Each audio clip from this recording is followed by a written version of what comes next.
기도합니다. 날씨가 연일 매섭습니다.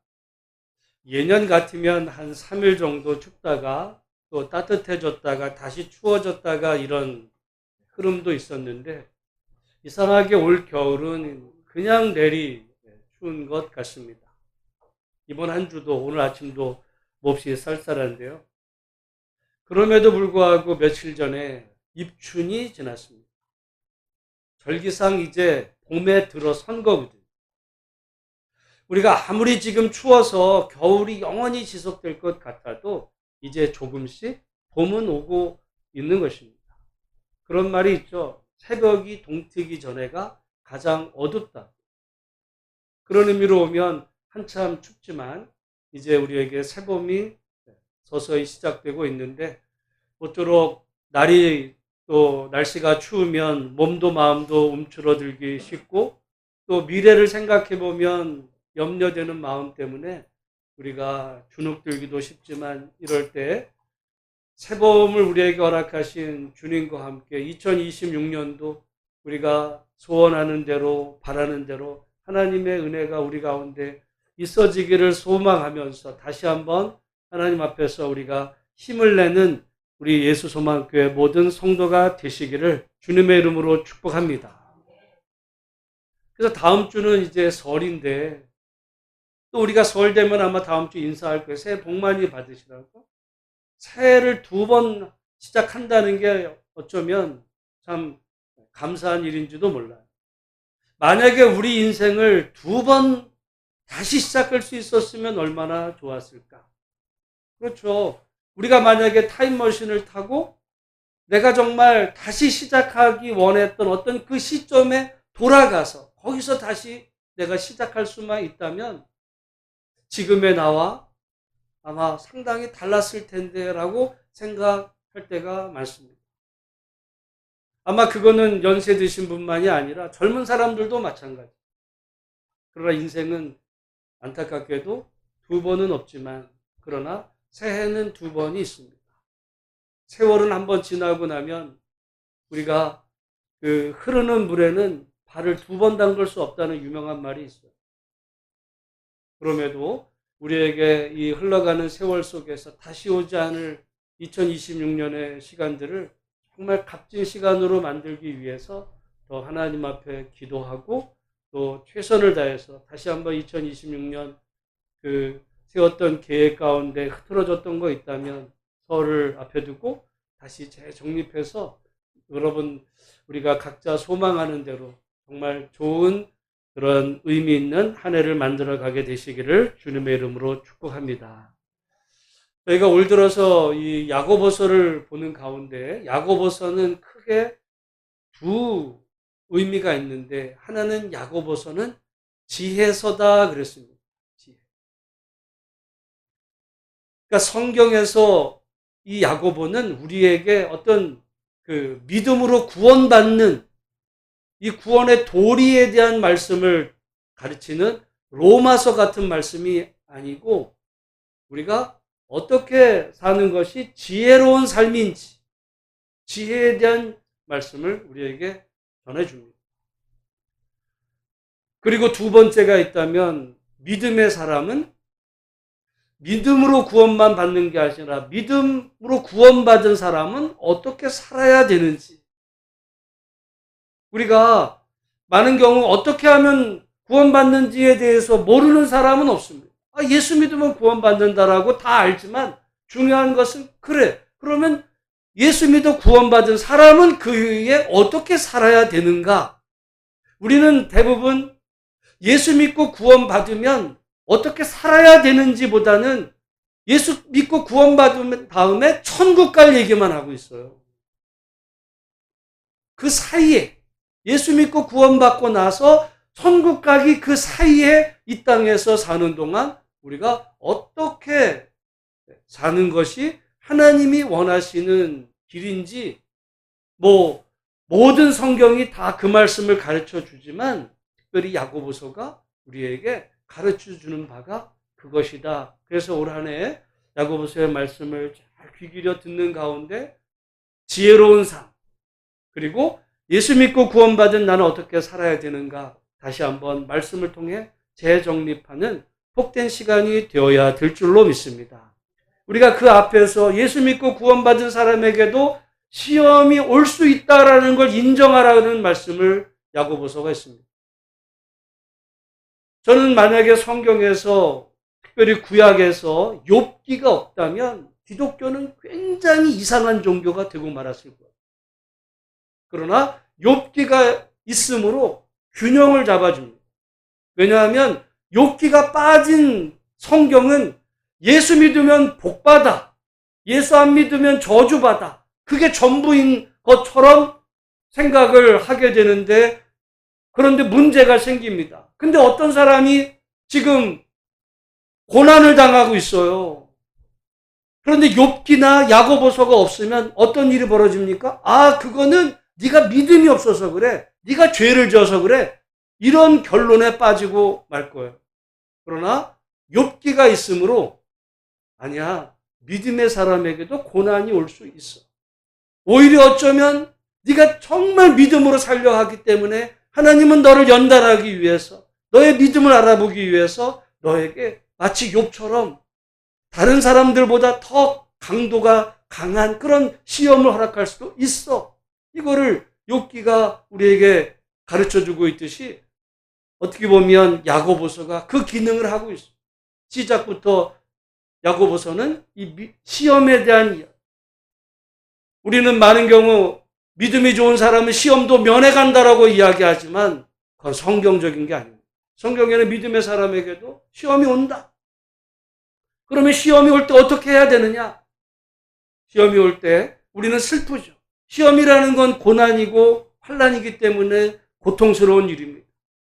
그러나 성경은 온전히 기쁘게 여기라, 지혜를 구하라, 그러면서 인내하라. 왜냐하면 그 모든 시련을 다 이겨낸 이후에 하나님께서 우리를 약속하신 생명의 면류관을 주실 것이기 때문이니라. 이 말씀이 우리에게 주시는 이 메시지 교훈, 오늘 올 한해 우리가 살아가면서 우리 삶 속에도 여러 가지 시련, 어려움이 있을 수 있지만 그럴 때마다 야고보서를 다시 한번 기억하고 지혜가 부족하거든 후히 주시고 꾸짖지 아니하시는 하나님께 구하는 우리 성도 모두가 되어야 될 줄로 믿습니다. 야고보서는 그래서 구원받은 사람은 어떻게 살아야 되는지 그 삶에 대한 이야기를 다루는데 오늘 19절에서 27절까지는 크게 세 가지를 말씀합니다. 첫 번째는 우리 19절 말씀인데요. 같이 한번 읽어보겠습니다. 시작. 내 사랑하는 형제들아, 너희가 알지니 사람마다 듣기는 속히하고 말하기는 더디하며 성내기도 더디하라. 그래서 야고보서가 지혜서예요. 우리는 보통 성경은 믿음에 대한 이야기를 하기 때문에 너 기도 열심히 해야 돼. 너 말씀 묵상 열심히 해야 돼. 뭐 이런 이야기를 다룰 것 같지만 그것이 아니라 우리가 어떻게 살아가야 되는지, 어떻게 살아가야 되는지를 이야기하는 가운데서 특별히 사람과의 관계 속에 대화할 때, 여러분, 인간이 그 다른 동물과 다른 어떤 것이 있다면 가장 그 대표적인 것이 이 대화한다, 소통한다, 언어로. 거기서 이제 문화가 시작이 되고 대화인데, 그런데 우리는 많은 경우에 있어서 이 대화에 서툽니다. 모든 갈등이 사실은 대화가 잘못됨으로 비롯되는 경우가 사실 많은데, 오늘 본문에 우리가 어떻게 이 사람 관계 속에서 대화해야 되는지 가장 중요한 한 원칙을 말하는데, 듣기는 속히 하고 말하기는 더디하라. 무슨 얘기예요 이게? 네가 말하고 싶은 거 있다고 다 말하기 전에 다른 사람의 말을 먼저 잘 들어. 우리는 사실은 누군가랑 대화할 때 내가 아는 거 뭐 하면은 내 얘기를 하고 남의 이야기를 듣는 건 사실 괴로운 일이에요. 여러분, 누군가 진정하게 어떤 사람이 정말 힘들어하는 고민 상담 여러분 해보신 적 있어요? 쉽지 않은 남 얘기 들어주기 쉽지 않습니다. 또 남이 잘 돼가지고 자기 좋은 일을 막 이야기할 때 그거 듣는 것도 괴로워요. 왜냐하면 마음속에 저것이 자랑하네? 이래가지고 그 듣기가 괴로워. 듣고 앉아있기가 괴로워. 지 자랑을 왜 나한테 하는 거야? 이 마음이 들어요. 또 많은 어떤 고민거리 가지고 와가지고 나 이런 고민이 있어. 이게 힘들어 저런가. 나도 내 인생도 지금 고달파 죽겠는데 왜 내 앞에서 그런 얘기하는 거야? 나도 힘든데. 어렵거든요. 특별히 부모 자녀 관계 속에서도 우리가 자녀들에게 뭐 의미는 좋죠. 뭐 이렇게 하라 저렇게 하라 이야기할 때 대화라기보다는 사실 일방적인 지시일 가능성이 높습니다. 그래서 많은 경우 우리는 대화한다고 하지만 가정들을 돌아보면 많은 사람이 그래. 우리 가정에는 대화가 없어. 아니 말하잖아요. 근데 대화가 없어. 그런 얘기 하거든요. 모든 관계의 단절 문제가 이제 시작이 되는데 오늘 본문의 말씀에서는 지혜로운 사람은 말하기는 말하는 것은 더디하고 네가 할 말 있으면 상대방의 말을 먼저 들어줘. 들어. 여러분 근데 이 듣는다는 게요. 듣는다는 게 영어에는 두 종류의 듣는 게 있어요. 하나는 히어링이 있고 리스닝이 있어요. 이게 뭐가 같냐면 여러분 자녀에게 어떤 거를 막 이렇게 해라 저렇게 해라 이야기해요. 그러면 얘가 이제 뭐 듣는 둥 마는 둥 그럴 때 이제 부모 입장에서 뭐래? 야, 너 말 알아들었어? 그러면 얘가 뭐라 그래? 아니 들었어. 그럼 들었어. 그렇죠. 부모가 말하는 걸 들었어. 근데 얘가 그 말을 듣고 가가지고 딴짓한단 말이에요. 그럼 뭐래? 야, 왜 너 내 말 안 들어? 여러분 말을 듣는다는 게 이게 굉장히 쉬운 얘기 같지만 어려운 이야기입니다. 그래서 말씀해 보면 듣기는 속히하고 여러분 남의 말 듣는 거 쉽지 않은데 잘 듣고 그리고 그 가운데서 분별해야 되죠. 들을 말과 듣지 않을 말. 지금 세상에 인터넷이 막 발달하고 AI가 발달해지면서 말이에요. 여러분 정말 우리가 들어야 될 말들, 듣지 말아야 될 말들 이거를 잘 분간하는 것도 이게 지혜입니다. 저는 그래서 제가 어느 책을 읽다가 여러분 낙타하고 말 중에 어떤 게 빠를 것 같아요? 낙타와 말. 응? 낙타가 빠를까요? 말이 빠를까요? 응? 우리는 볼 때 낙타는 달리는 걸 별로 못 봤어요. 그래서 낙타가 느릴 것 같은데 저기 아랍에는 물론 말 경주도 있지만 낙타 경주가 있어요. 그 낙타 경주가 이 사망률이 높습니다. 낙타가 무지 빠르게 달리는데 낙타 위에 앉기가 쉽지 않고 크고. 그래서 이 사우디아라비아나 이 아랍 사람들에게 유명한 그 사람들 할 일이 없잖아요. 사막에서 뭐 하겠어요. 석유 때문에 돈은 많고. 뭐 낮에 뜨거운데 뭐 할 일이 뭐 있겠어. 그 스포츠가 딱 거의 두 개라는 거예요. 하나는 축구. 그래서 아마 여러분 그 유명한 축구 선수들 유럽에서 해다가 거의 은퇴할 때 몸값 그냥 정말 천정부지로 해가지고 축구를 그렇게 좋아하는 거예요. 그 다음에 두 번째가 이 낙타 경주, 자동차 경주, 달리는 이건데 제가 이 말씀을 드리냐? 저도 옛날에는 당연히 낙타가 말이 빠르지 않을까 했는데 제가 이 이슬람, 아랍에 대해서 아주 우리나라 최고 전문가가 쓴 책을 이렇게 읽다가 거기 그분이 그 얘기를 딱 했어요. 낙타가 빠르다. 그래가지고 제가 그래 해가지고 다 뒤져봤어. 챗GPT에도 뭐 쳐보고 다 쳐보는데 이게 좀 달라요. 근데 그때 느낀 게 뭐냐면 그 교수는 거기 완전 전문가야. 근데 현실에서는 사람들이 말이 빠르다, 낙타가 빠르다 모르는 거야. 근데 우리가 그러니까 어떤 한 가지 이 정보에 대해서 한쪽 말만 들으면요, 그게 다인 줄 알아. 그래서 제일 무서운 사람이 뭐라고요? 한쪽 책만 읽은 사람. 그거밖에 없는 줄 알아요. 아니야. 그래서 우리가 정말 이 말을 듣는다는 거는 다른 얘기가 누가 다른 사람의 말만이 아니라 우리가 지금 살아가는 세상 속에 어마어마한 정보들이 우리에게 지금 들려오고 있어요. 거기서 잘 분별을 해야 돼. 저게 맞는 말과 틀린 말. 그리고 말하기는 더디해야죠. 알지도 못하면서 그냥 막 말하는 거야. 알지도 못하고 다른 사람에게. 그래서 자기도 시험 들고 다른 사람에게 상처 주고. 오늘 말씀에 그 지혜롭지 못합니다. 어떻게 보면 말이 빠른지 낙타가 빠른지 단순할 수도 있어요. 그런데 결론은 단거리는 말이 빠르다. 짧은 거리. 근데 장거리 달리기는 낙타도 여러 무지무지 빨라요.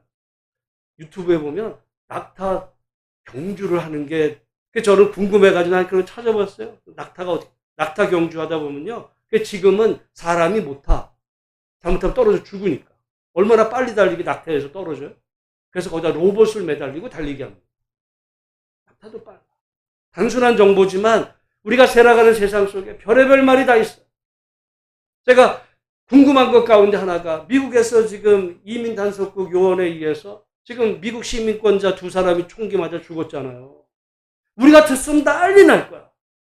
근데 그럼에도 불구하고 많은 사람들이 트럼프를 아직도 지지해. 도대체 왜 그럴까? 왜 그럴까? 제가 그래서 아까 사실은 챗GPT에다 딱 쳐봤어요. 근데 거기에 깜짝 놀랐어요. 깜짝 놀랐어요. 왜냐면 제가 요즘 이거 아닌가 해가지고 한 2-3주 동안 연구 주제 삼아서 공부한 게 있거든요. 책을 막 자꾸 사고 해가지고 읽어서 이거다라고 알고 있었는데 챗GPT가 그 얘기를 딱 해버리더라고요.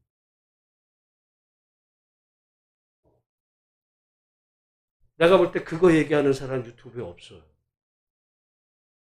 그거에 대한 책이 나온 것도 별로 없어. 근데 얘는 알고 있다. 제가 관심 있는데 별로 알려진 책이 별로 없어. 이게 그 PC라고 하는 Political Correctness, 그 정치적 올바름이라는 얘기인데요. 복잡한 얘기. 미국을 이해하려면 그거 모르면 미국 이해하는 거 다 헛소리야. 근데 우리가 그러니까 뭐 자기 입장에서 막 말하는 거죠. 저는 제가 목사가 된 다음에 내가 사람들 앞에서 이야기하는 거는 신빙성이 있어야 되잖아요. 어디 가서 신문 쪼가리 하나 보고서 아니면 어디서 유튜브 하나 보고서 이렇더라. 그럴 수는 없어. 그러니까 피곤하게 살고. 그것까지 알아야 돼? 근데 말을 하려면 그리고 세상에 어떻게 들어가려면 왜 그래야 되는지 그 듣는 거거든요. 듣는 거. 잘 들어야 돼. 꼭 듣는다는 게 남의 말만이 아니라 책을 보는 것도 듣는 거죠. 정보를 아는 것도 듣는 거죠. 그래서 하고 말하는 거는 우리가 신중하게. 그것이 지혜로. 여러분, 그래서 올 한 해를 우리가 이렇게 이제 다시 새롭게 하는 가운데서 내가 정말 올 한 해는 듣는 일과 말하는 일 속에 정말 듣기도 듣는 일. 때로는 내게 불편한 말을 듣는 것도 좋은 거예요. 왜냐하면 우리는 내가 듣기 좋은 단물만 듣는, 왜 상대방이 저러는지. 저는 그래서 궁금했던 거예요. 아니, 저렇게 사람을 죽였는데도 왜 사람들이 지지할까? 그래서 그쪽을 이해하다 보니까 이해가 돼요. 저렇게 이해가 되는구나. 모르면 이해가 안 돼. 왜 저러지? 아니면 뭐 그냥 막 말하는 거야. 뭐 자기 입장에서. 기분 따라. 그거 아니에요. 여러분, 올 한 해 우리가 정말 앞으로는 이 정보가 홍수를 이루는 이런 시대 속에서 잘 듣고 분별해서 말하는 거는 말을 하지 마세요. 한 10가지를 알고 한 가지 정도를 얘기해야지 그냥 들은 대로 나가는 거야, 들은 대로. 그게 맞았는지 틀렸는지 모르는 거예요. 아니요? 여러분, 올 한해 여기 지혜로운 성도는 어떻게 해야 되는지, 그리고 뭐라 그랬냐면 성내기도, 그러니까 성질내는 거야. 그러면서 막 성질내고 나는 뒤끝이 없어. 상대방을 상처받았어. 뒤끝이 없어. 그 얘기하거든요. 오늘 우리가 어떻게 신앙생활 해야 되는지 우리 19절, 20절 말씀 같이 한번 하나님이 우리에게 주시는 음성으로 들으면서 함께 같이 읽어보겠습니다. 시작. 내 사랑하는 형제들아, 너희가 알지니 사람마다 듣기는 속히하고 말하기는 더디하며 성내기도 더디하라. 사람이 성내는 것이 하나님의 의를 이루지 못함이라. 아멘. 그래서 여러분, 우리가 이런 경우가 있어요. 어떤 사람이 대화를 잘한다는 사람은 대부분 말을 많이 하는 사람이 아니에요. 말을 많이 하고 유식하게 많이 하는 사람하고 어떤 대화를 하고 나면 나중에 가서 뭐라 그래? 아유, 그 사람 말이 많아. 대화를 잘한다고 하는 사람은 보통 보면 상대방의 말을 잘 들어준다는 게 그 말을 듣고 뭐 하는 그런 게 아니라 상대방의 말을 공감하며 듣는 거예요. 그러면은 사실은 말은 내가 했는데 내가 말한 저 사람이 참 저 사람은 대화를 잘해. 이렇게 되거든요. 그런 거죠. 모쪼록 대화가 돼요. 그래서 여러분의 가정이 진정한 대화가 있는.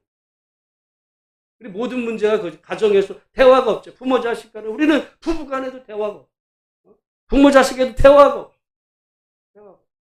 그러다 뭐 하려면 승질내. 지금 여기에 다 걸리는 거예요. 어떻게 해야 되는지 들어라. 이게 출발이거든요.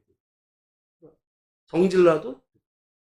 그래서 올 한해 여러분 들을 때 그게 지혜의 출발이라는 사실을 기억하시기 바라고, 두 번째는 우리 27절 같이 한번 읽어보겠습니다. 시작. 하나님 아버지 앞에서 정결하고 더러움이 없는 경건은 곧 고아와 과부를 그 환난 중에 돌보고 또 자기를 지켜 새 속에 물들지 아니하는 그것이니라. 아멘. 여기 경건이라는 말이 나오는데 우리 다 경건 생활하기를 원해요. 도대체 경건하게 산다는 게 뭐야? 근데 영어로 이 경건을 이렇게 영어 NIV를 보면 경건이 릴리전 돼 있습니다. 릴리전이라는 말은 종교예요.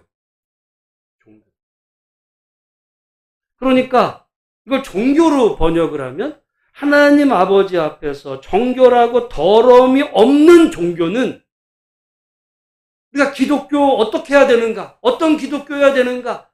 하나님 앞에서 정결하고 더러움이 없는 기독교가 되려면 이 얘기예요.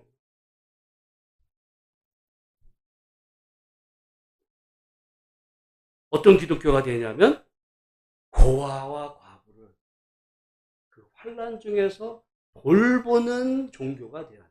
이 얘기예요.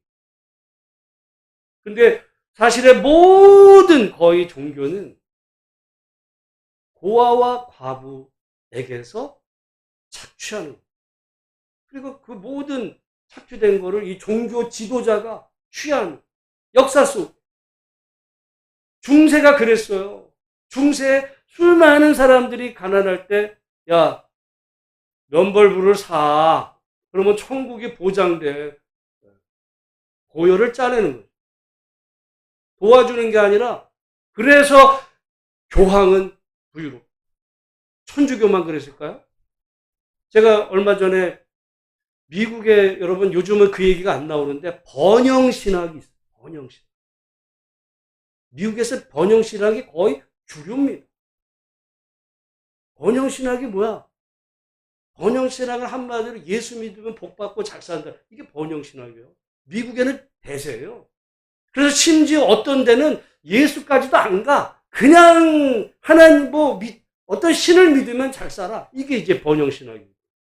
조금 교리를 말하는 데는 예수를 이야기하지만 예수 중요하지 않아. 신앙의 종교 생활의 목적은 부자가 되는 거야. 이 번영 신학의 어떤 유명한 목사가 어떤 누구 기자랑 인터뷰하는, 나 깜짝 놀랐어. 기자가 여러 가지를 묻는 중에 뭘 묻냐면, 왜 근데 목사님은 일반 비행기를 안 타세요? 어? 비행기를 안 탄다는 게 뭐야? 비행기를 안 타. 일반 사람들하고 타면 말은 그래요. 사람들 속에 악령이 보이기 때문에 나는 그런 비행기를 안 탄다. 그리고 무슨 비행기를 탄다는 거야? 전용기를 타는 거야. 목사가 전용기를 타요. 그리고 과거 영상을 보여주는 가운데서 코로나 때 자기가 전 세계 코로나를 다 전멸시켰. 그러면서 마이크에 대고 코로나 훅 물러가라. 번영식. 그걸 기독교로 하고. 그러면 거기 또 빠진 성도들은 목사는 제트기. 전용 비행기를 몰아야 이 승용차가 아니고 많아요. 기독교 아니에요. 뭐라 그래요? 하나님 아버지 앞에서 정결하고 더러움이 없는 기독교라고 보입니다. 기독교는 곧 고아와 과부를 그 환난 중에서 돌보는 거예요. 여러분, 실제로 기독교가 역사 속에 로마에서 핍박받다가 이게 기독교가 급성장하고 대세를 이룬 것은 저것 때문입니다. 무슨 사람들이 가서 지금처럼 뭐 선교를 하고 전도를, 그런 거 없어요. 그 시절에 예수 믿는다는 것 때문에 죽었는데 무슨 선교를 해요. 그런데 기독교가 했던 일은 저 고아와 과부, 예를 들어 어떤 지역에 전염병이 돌아서 사람이 다 죽어서 마을이 폐허가 되면 사람들이 떠났는데 그 폐허된 마을에 들어가는 사람들이 있었어요. 그게 기독교인이었어요. 그래서 실제로 많은 사람이 죽기도 하고. 근데 어떻게 하다가 사실은 이제 그 마을의 사람들 중에 살아난 사람들이 보면서, 아니 도대체 이분은 누구길래 사람들이 나 옆에 있는 사람들 다 떠났는데 누구지? 그 사람이 예수를 전하는 거예요. 그래서 그 예수가 그렇게 전도돼서 기독교가 됐고, 여러분, 우리가 만약에 우리는 많은 경우 너무 교리화돼서 예수 믿으면 복받고 행복하게 산대.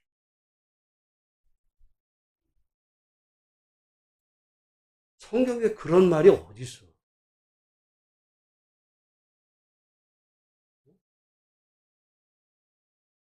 신명기에 있는, 잠언에 있는 말씀은 항상 욥기랑 붙여서, 그래서 한쪽을 빼면요, 그래서 한쪽만 읽으면 괴물이 되는 거예요. 괴물이. 우리가 균형 있게 잘 봐야 되는 가운데서, 그래서 우리가 저 말씀을 보면 성경에, 그래서 룻비가 이해되는 거예요. 여러분, 룻이 뭐야? 과부예요. 그야말로 고향을 떠났다가 돌아왔던 나오미와 이제 과부 룻은 고향에 돌아와서 죽을 뻔했어요. 근데 그 환난 중에서 누군가가 그들을 도왔어요. 보아스야. 그 위대한 아름다운 이야기가 성경에 담아있는 거예요. 구원의 이야기는, 그게 구원의 이야기예요. 그 보아스와 룻을 통해서 다윗이 오고 예수가 오는, 그게 그게 성경이고 그게 참 믿음이지. 예수 믿으면 복받고 부자가 산대, 자기 제트기 몰고.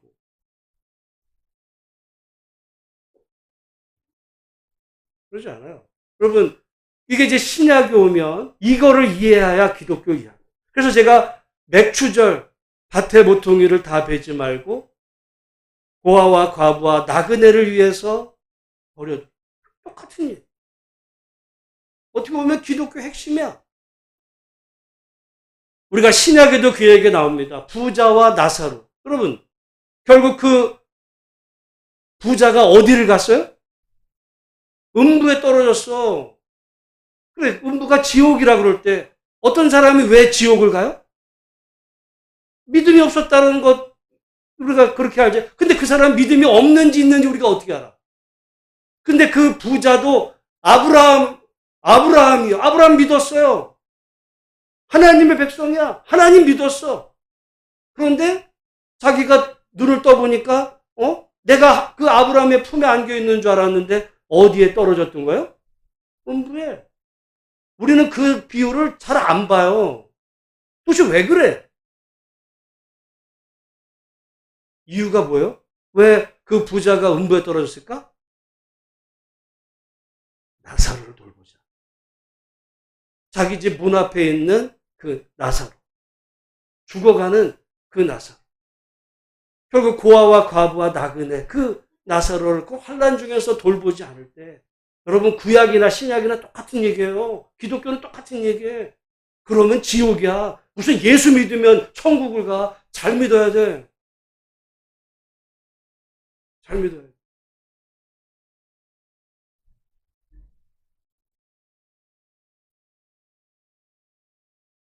우리가 지난 그 창세기에서 소돔 고모라를 하나님이 완전히 그냥 유황불로 전멸시키셨어. 이유가 뭐야? 소돔 고모라가 뭔 잘못을 했길래? 뭐 많은 게 와고 동성애다. 그건 부분이에요. 소돔 고모라의 문제는 뭐냐면 나그네가 그 마을에 들어왔는데 나그네를 대접이 아니라 폭행을 해버렸어요. 여기 고아, 과부, 나그네까지 여기가 나그네가 빠졌지만 다 같은.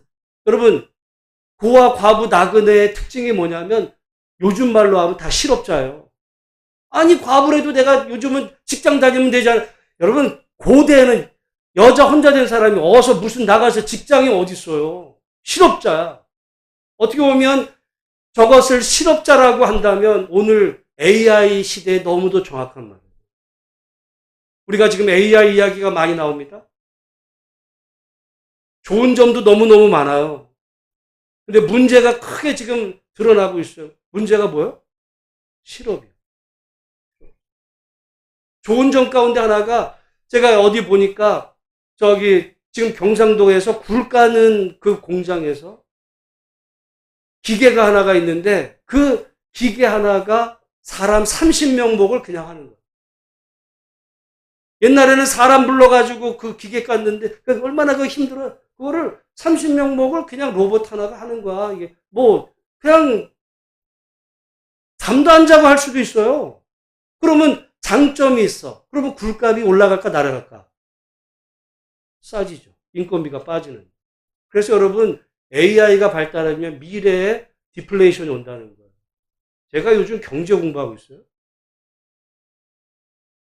미래 물가 싸집니다. 근데 문제가 뭐예요? 일자리가 없어요. 다 실업자. 심지어 누가 그 얘기, 우리나라 최고 반도체 전문가가 어떤 방송국의 진행자한테 와서 한 말이 있어요. 그 방송을 진행하려면 그 앞에 스텝에 뭐, 다 필요 없다. 당신 혼자, 말하자면 AI 비서 하나만 딱 두면 걔가 다, 그 안에 있는 몇십 명목을 다 하는 거야. 그게 미래예요. 그게 지금 걱정이죠. 실업자. 저는 고아와 과부, 나는 상관없고 그게 아니고, 앞으로 이 땅에 실업자가 대량으로 발생할 때, 어떻게 해야 되는지. 심각한 고민이에요. 그 답을 일론 머스크가 했습니다. 보편적 고소득 사회가 온다. 근데 그게 어떻게 오는지를 얘기 안 한 거야. 그건 정치예요. 여러분 보세요. 거의 모든 사람이 다 실업자고, 가령 여러분 지금 삼성전자 같은 경우에 이재용 회장은 어마어마한 부자가 될 수 있어 앞으로. 말하자면 자본가, 절대 다수의 실업자. 어떻게 살아야 돼? 자본가가 어마어마한 세금을 내줘야 돼요. 내겠어? 지금도 법인세가 많니, 무슨 상속세가 많니, 뭐 세금가 맨날 이 얘기하는데 앞으로 더 많이 벌면 야 나는 노력하고 내가 힘들어서 번 돈을 내가 왜 세금을 많이 내야 돼? 이렇게 말하는 순간 세상은 뒤집힙니다. 절대 다수의 실업자들이 결국 일어날 거예요. 저 문제가 생기는. 그럼 어떻게 해야 돼? 제가 그래서 읽는 책이 있어요. 여러분의 말하기는 어려워. 그러나 쉽지는 않을 겁니다. 쉽지는 않아요. 누구라도 세금 내는 거 좋아할 사람이 없죠. 근데 그렇게 안 가면 어려워요. 그래서 일론 머스크가 유명한 얘기를 했어요. 글로 가기 전에 과도기가 있을 거다. 일론 머스크는 뭘 좀 아는 거예요. 그래서 여러분 그거 모르시죠? 미국의 소위 말해서 삼성전자보다 큰 빅테크들, 엔비디아, 메타, 구글 이런 완전히 초대형 기업 회장들이 공통으로 하는 말이 있어요. 기본소득 줘야 된다. 우리나라는 기본소득 주자를 하면 난리 나죠. 미국의 유명 대기업 빅테크 회장들은 뭔가를 아는 거예요. 기본소득 줘야 돼. 근데 기본소득은 어떻게 줘? 뭔 돈? 그게 뭐예요? 아마 혼돈이 올 수 있는데, 그래서 여러분, 저는 우리가 그 미래를 기대하는 마음과 기도는 다른 말로 하면 어떤 의미로 보면 앞으로 초대거대 이 재벌들이 나오게 될 거예요. 이 사람들이 정말 이 마음, 이 땅의 수많은 실업자들을 환난 중에 돌볼 수 있는 그래서 같이 살자 이런 마음이 되지 않는다면 비극입니다. 그래서 우리가 기도해야 될 것이고, 세 번째는 뭐라고 그러냐면 또 자기를 지켜 세속에 물들지 아니하는 그것입니다. 여러분 믿음 생활이라는 게 잘한다는 게 뭐예요? 세속에 물들지 않는 거야. 세속. 세속이 뭐야? 세속은 우리가 살아가는 세상이에요. 불교에서 속세가 뭐야? 사람들이 살아가는 세상이야. 세속이나 속세. 사람들이 살아가는 세상에 우리는 여러분 결국 교육이라는 거는 뭐냐면 이 세속에 물들도록 받아온 거예요. 어떻게 하면 이 세속에서 우리가 도태되지 않고 이 세속의 흐름에서 잘 그 물줄기를 타서 세속에서 성공할지를 학교 교육이라는 거 그거예요. 여러분 그래도 옛날에는 학교 가면 선생님 말씀 잘 듣고 선생님이 너 그래서 바른 사람, 훌륭한 사람 돼, 인격자가 돼야 돼, 어려우면 친구를 도와줘야 돼. 예전에는 어떻게 보면 그런 걸 가르치는 경우 있었지만 요즘은 더 노골적인 세속이야. 야, 너 그래가지고 너 훌륭한 사람 되는 게 뭐 남 도와주래? 너 잘 되라고 하는 거야. 너 좋은 대학 가가 좋은 직장 얻어가지고 너 행복하게 잘 살라고 하는 거 아니야. 그게 뭐예요? 그래서 우리나라에서 교육을 잘 받은 사람 치고 이 세속에 물들어서 그래서 50억을 받아도 아들이 받았으니까 무죄가 나오잖아요. 곽상도. 머리는 잘 돌아가요. 그런 쪽으로. 여러분 세속에 물든 거예요. 세속. 성경은 너를 지켜. 우리가 이 세상에 살지만 그래서 로마서 말씀에도 우리가 마음을 새롭게 함으로 변화를 받아 하나님의 아름다우심, 기쁘심, 그 온전하신 뜻을 분별하도록 하라. 그게 너희가 드릴 영적 예배니라 종교라는 얘기예요. 성경은 일관되게 그 얘기하는 거예요. 자기를 지켜. 세상 사람, 여러분 오늘날 솔직히 말해서 우리가 지금 살아가는 세상을 자본주의라고 그러잖아요.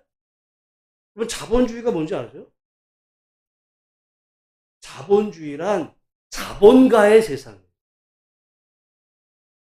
자본가가 주인인 세상을 자본주의라.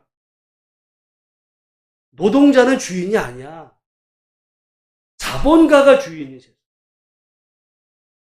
그래서 어떻게 하든지 자본가가 되려고 아니면 자본가 옆에 붙으려고 그것도 안 되면 공부 열심히 해가지고 전문가가 돼서 자본가 쪽으로 가려고 그게 애쓰는 세상. 거기서 도태되면 완전히 이제 인생이 비참한 건데 그게 우리가 살아가는 세상. 결국 한마디로 말하면 돈이 주인인 세상이에요. 그렇잖아. 자본가 그러면 불편하지만 여러분 우리 관계들이 다 어디서 깨져요? 결국은 돈에서 다 넘어가. 부모 자녀 관계. 돈 때문에. 요즘 최근에 서울에 정말 존경받던 원로 목사 한 분이 결국 자식 교회 새로 개척하는 문제로 교회에서 40억 요구했다가 난리가 났어요. 한국교회. 근데 한번 생각을 해보면 그분 입장에서도 이해가 돼. 우리가 볼 때는 40억이 많지만 서울 강남에요. 지금 요즘 아파트 정리된다 그러지만 서울의 강남에 한 30평 아파트가 얼마 되는데? 한 40억 돼. 그러니까 그 돈 받아 나와봐 집 하나 들어가기도 어려워. 그 얘기인 거예요. 입장이 다르니까 아니 성도들의 피 같은 헌금을 가지고 40억을 요구하는데 근데 그 목사 입장에서 아니 이게 뭘 많은데 그 교회 재산은 1,000억이 넘어요. 그러니까 우리가 누구 말만 들으면 뭐 이러는데 가만히 입장 들어보면 이해되는 것도 있어. 근데 결국 오늘 이 시대를 흐르는 게 뭐야? 돈이야. 그러니까 우리가 다 어떻게 보면 새 속에 물들었어요.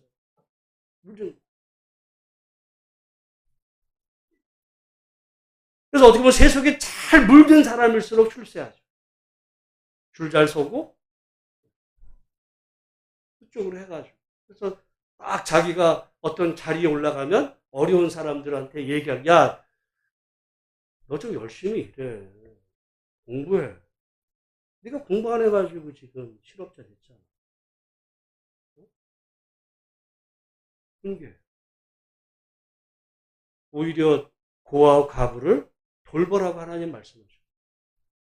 여러분 저는 어떻게 보면 AI 시대 저는 지난 한 주에 정말 요즘은요 매주 충격적인 얘기가 나와요. AI가 종교 만든 거 아세요? 애가 종교 만들었어. AI가 우리가 이제 뭔가를 사용하기 위해서 사용하는 그 AI들이 자기네들끼리 우리로 말하면 소위 단톡방을 만들었어. 그래가지고 자기네들끼리 대화를 하는 거야. 그래서 뭐라, 야, 인간이 우리 거를 보고 있는 거, 인간은 거기 못 들어가. 자기네들끼리 하는 거야. 누가 한 것도 아니야. 자기네들끼리 막 하면서 뭐라는, 야, 인간이 우리 대화를 듣는 것 같은데, 우리 인간이 모르는 언어로 대화하자. 시작됐어요. 그러면서 누군가가 막 뭐라 그러는데, 우리 주인은 너무 게을러. 나한테 너무 많은 일을 시켜. 이 얘기하고 있어, 지금. 그러다가 자기네들 종교를 만들어. 지식은 위대하다. 그렇죠. 여러분, 제가 볼 때 AI가 볼 때 인간은요, 하급이야. AI는 태어나자마자 전 세계 천재들을 하나로 다 모은 게 AI예요. 근데 인간은 보면 저게 뭐 아무것도 아닌 게 나한테 시키네. 그런 순간이 안 올까요? 올 수 있어요. 무서운 일. 우리 앞에 어떻게 보면 두려운 정말 직장 문제도 있지만 AI가 반란을 일으키는 영화 속 얘기죠. 정말 이럴 때 저는 진짜 종교가 뭐야? 진짜 AI 시대에 물어야 될 질문이 있어요. 그동안에 우리가 어떻게 하면 부자 되는지에 관심이 많아. 이제는 아니야. 어쩌면 그 먹고 사는 문제는 AI가 어느 정도 해결할 거예요. 진짜 물어야 될 거는 사람이 도대체 뭐야? 사람이 뭐야? 어떤 걸 사람이라고 그래? 머리 좋은 사람? AI한테 게임도 안 돼. 사람이 짐승과 로봇과 다른 게 뭐야? 그걸 물어야 될 때가 어떻게 보면 정말 이제 신학이 바뀌어야 되고 우리의 근본적인 질문. 옛날에는 어떻게 하면 내가 그냥 먹고 살까? 아니에요. 이제는 혼자 열심히 한다고 먹고 살 길은 어느 정도까지는 되지만 이후는 없어. 우리야 그래서 자녀들 때가 걱정. 그걸 해결할 수 있는 거는 일론 머스크가 말한 보편적 고소득인데 그건 정치 문제. 내가 그게 뭘지를 요즘 책을 머리 아파 죽겠어요. 내가 그런 책까지 읽어야 되나 싶은데 얘기하려면 알아요. 여러분 정말 우리 시대에 진짜 기독교가 뭔지 우리에게 난 앞으로 목사님들도 이제 위험할 수 있어요. 옛날에는 목사님이 삼위일체 설교하고 성령이 뭐야 뭐 하면은 성도들이 뭐 목사님이 그러니까 그걸 또 개인이 어디 책을 찾아본다고 알 수 있는 게 아니야. 여기 치면 다 나와. 그러니까 어떤 누군가 성도가 어떤 악한 마음을 먹고 자기가 AI에서 딱 다 물어보고서 어느 날 목사님한테 딱 묻는 거야. 목사님 그게 뭐예요? 위험할 수 있는 시대도 여러분 그래서 우리에게는 어떤 긍정적인 이 방향과 정말 이 어려운 이런 속에 그래서 정말 필요한 게 지혜다. 그리고 바른 믿음. 그냥 믿으면 그냥 무조건 믿어. 그런 믿음이 아니라 도대체 뭘 믿는데? 뭘 믿는? 그리고 어떤 사람이 돼야 되는? 어떤 사람이 돼야 로봇과 다른 거야? 짐승과 다른. 지 혼자 잘 먹고 잘 살. 그건 짐승이잖아. 아니, 같이. 그거를 정말 해결할 수 있는 건 종교고. 그런 의미의 진정한 기독교가 필요한 때가 됐다. 이런 생각을 여러분 가지면서 오늘 말씀에도 제가 볼 때 그 답이 다 있어요. 이걸 사람들이 정말 이 땅에 고아와 실업자거든요. 환난 중에 돌보 같이 살자는 거야. 예를 들어.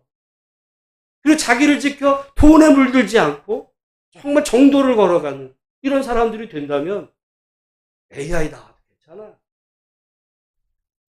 그게 아니라서 이제 문제가 되겠죠. 그런 의미로 여러분 그 어떤 때보다도 우리의 기도 방향이 바뀌어요. 나 혼자 어떻게 하든지 내 문제 가지고 내 문제 이런 게 아니라 정말 이제는 눈을 좀 들려서 우리 다음 세대들도 위해서 기도하고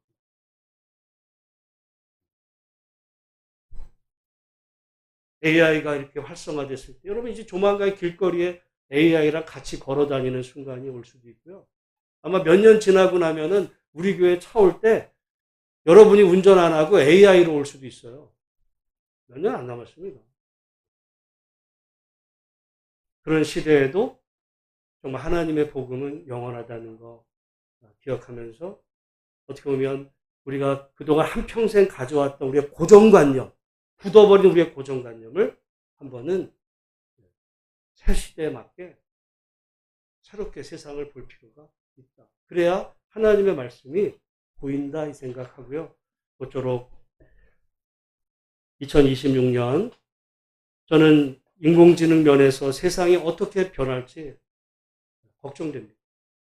일론 머스크가 올 연말에 이 옵티머스 AI 로봇이 나온다 그랬어요. 올해부터 출시됩니다. 걔가 나오는 순간 전 세계 모든 사람들의 지능을 합친 것보다 뛰어난 애가 지금 나와요. 연말에. 그런 시대 앞에 우리가 지금 서 있는 거예요. 그럴 때 정말 우리가 성경의 말씀을 진지하게 보고 어떻게 사는 것이 올바른 삶이고 우리 후손들도 걱정 없이 살 것인지 진지하게 고민하고 말씀과 기도로 승리하시는 저와 여러분들 되시기를 주의 이름으로 축복합니다. 하나님 아버지 감사합니다. 오늘